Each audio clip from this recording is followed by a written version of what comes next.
everyone, welcome back to my channel. For today's video, I am going to show you how I make my scones. I started to bake a lot while during self-isolation and I always loved scones but never tried. So I tried once last week and it was such a success that I thought I will share the recipe with you. So I'm going to show you all the ingredients and we're going to bake together, and hopefully it's going to turn out as delicious as it was last week, and you can maybe replicate the recipe at home and enjoy that with your family or by yourself. And yes, so if you want to see how I make my scones, please keep on watching. If you haven't already, subscribe to my channel, follow me on Instagram, and without any further ado, let's get started. So first of all, in a large bowl, these are Lagostina bowls and I really love them because you have that rubber part at the bottom so the bowl doesn't move, it's really stable. So in a large bowl, we're gonna whisk together 2 cups of all-purpose flour with half a cup of sugar, 1 tablespoon of baking powder, half a teaspoon of salt, and then you're gonna take half a cup of unsalted butter, and you want it really cold. And one of the secrets is to grate it with a cheese grater and make sure that the butter is still really cold. And this, when the scones are going to cook, is going to create that beautiful moist in the scone. Then you want to combine your chocolate chips. That's the equivalent of a cup, maybe a tiny bit more if you have a sweet tooth like me. And then a cup of red berries. So here we have frozen raspberries and blueberries. So you're going to want to combine all these in this big bowl for the dry ingredient parts. Then for the liquid parts, you want half a cup of buttermilk, 1 egg, and a few drops of vanilla extract. Now, if you find when you're gonna put together the dough, if you find that it's too crumbly, I usually double this last part, and I add only what is necessary to the dough. Maybe not entirely the entire thing. We'll see how it goes. But these are all my ingredients for my scones. So in a large bowl, I'm going to put together 2 cups of all-purpose flour. So I already pre-measured everything, with half a cup of sugar. That's the crystal sugar. Look at me being pro with my little bowls, eh? Then you want 1 tablespoon of baking powder, and sometimes, well, either you buy the big tub, but sometimes they sell a little sachet. I'll show you how they come like this, and that's basically the equivalent of 1 tablespoon of baking powder, half a teaspoon of salt. If you have kosher salt, you can use that too. I just use regular salt. Then you're gonna wanna mix all of that together. It's really important that the butter is cold. The fact that you grate it is going to help to have a little chunk of moisture in the scone. It's really good. So, and it's easier to mix in the dough as well. And then you're gonna add your cup of chocolate chips and your berries, frozen or not. I believe the difference when they're not frozen, it maybe doesn't tint as much the dough, but it's gonna taste as delicious, I promise. So now start to combine together all these ingredients, and I don't use a processor. I just do it by hand, and I think it's better if you want something a bit chunky and crumbly, you know, because if it's too perfect, your scone will look too flat, too plain. You can start with this and then you can finish with your hands too, because it tends to get stuck in it. All right, once you mixed everything together, it's gonna look like something like this. I'll snap a photo and put it on the screen right here. You're gonna set aside that big bowl and we're going to mix all the liquids together. Half a cup of buttermilk, 1 egg, and a few drops of vanilla extract. Now some people add cinnamon or other spices. I like vanilla. Whisk that together. And last time I did that, I found that it was hard to get the dough a bit like solid, you know, combined together. So you might have to do 2 batches of that. So just double, or I prefer, because I don't want the dough to be too wet, just do it separately, and we might have to do that in a few minutes, so we'll see. And just add what is necessary slowly.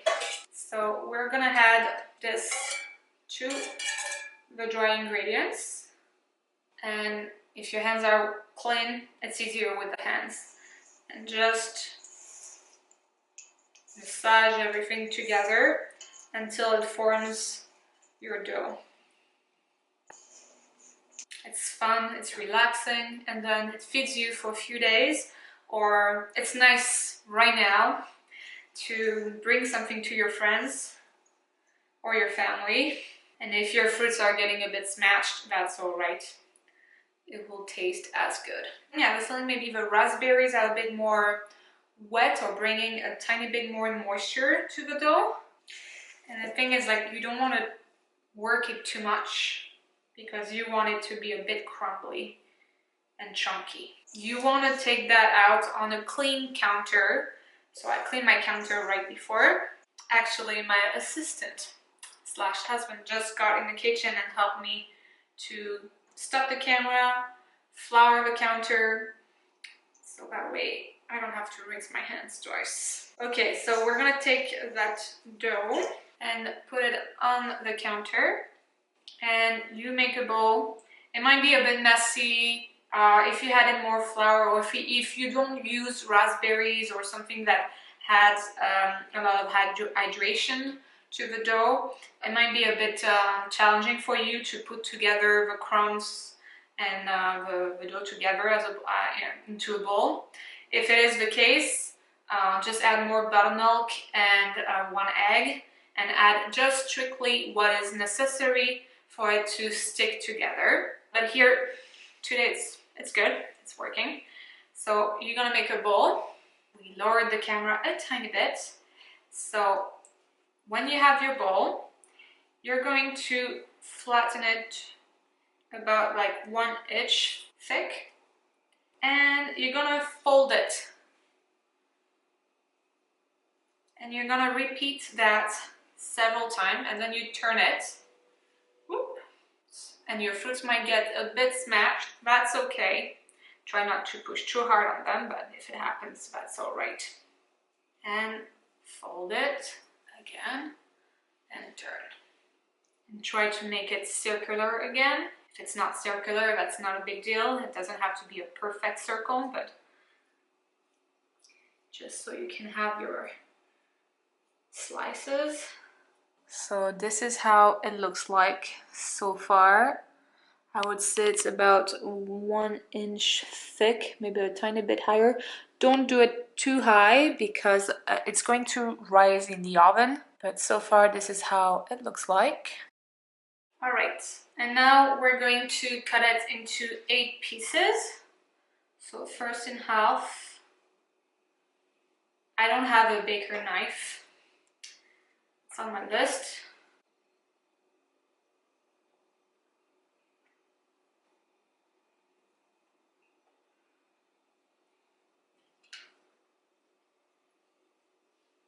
And then you're gonna want to place them on a parchment lined baking sheet. Don't place them too close to one another because they're going to expand a bit and rise. So make sure they have their own space. And if you don't want to cook it all at once, you can freeze some of them. I space them like this. It's not a rule, it's just what I did. And I'm gonna place it in the fridge for at least 20 minutes just to let them chill a little bit, because you want the dough and the butter inside to be really cool when you put it in the oven. Meanwhile, you want to preheat the oven at 450.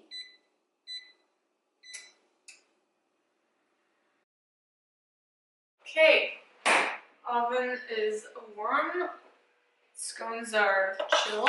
I made an extra batch, like I put 1 egg and a tiny bit of buttermilk, and I'm just going to brush a bit of it on top of my scones, and that's gonna make them very nice.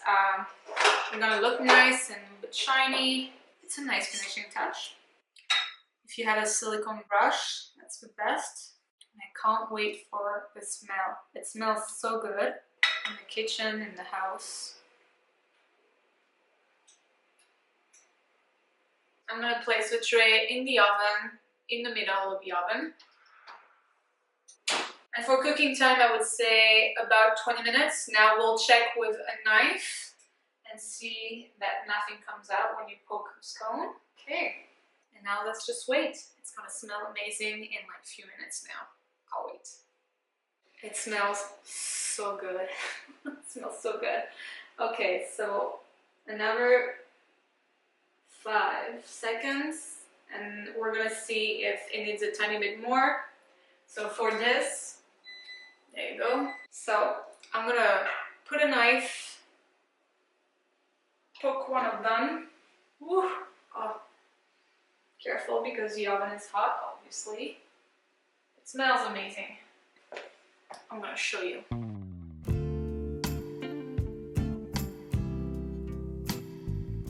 Oh, look at that.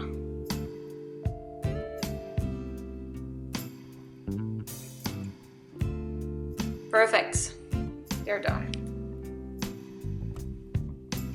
And voila. It smells amazing. It smells so good. Yeah. It's gonna be hard to share those. The plan is to drop some to our friends, family. But yeah, okay. Let's work on the presentation and do a little conclusion for you guys. And voila! So good. So good. I think I can't resist. I'm gonna crack one in front of you and I'll maybe show you the texture inside, and we're gonna test it. Hopefully I don't burn my tongue. They're delicious, warm, just out of the oven. They're very good. You can also put them in Ziploc bags or any kind of bags that you can freeze. Suck out the air and place them in the oven for 10 minutes at 350, and they're good as new. So these smell amazing. So you see it's nice and golden under. So you see how shiny they look nice. That's the little egg and buttermilk mixture we just brushed at the end right before putting them in the oven. They look nice and golden. And now should we break it? Let's break it. Just to see the texture. Oh yes. There's a bit of smoke because it's nice and warm. So it's nice and crispy. I don't know if you can hear that sound, but it's nice and crispy outside and nice and fluffy inside. So there you go, my friends. I hope you enjoyed this video. Let me know if you want to see more of these. That's my first time doing a baking tutorial with you guys, so I do enjoy cooking. I think it's super relaxing. It's a bit therapeutic, and I think we all need a bit of sweetness right now in life. And if you can replicate this at home and let me know how it went for you and how it tasted, and maybe what kind of ingredients you put. Maybe you switch the white chocolate for something else or the berries for something else. Let me know down below. Thank you so much for watching. Subscribe if you haven't already, and I'll see you in the next video. Bye!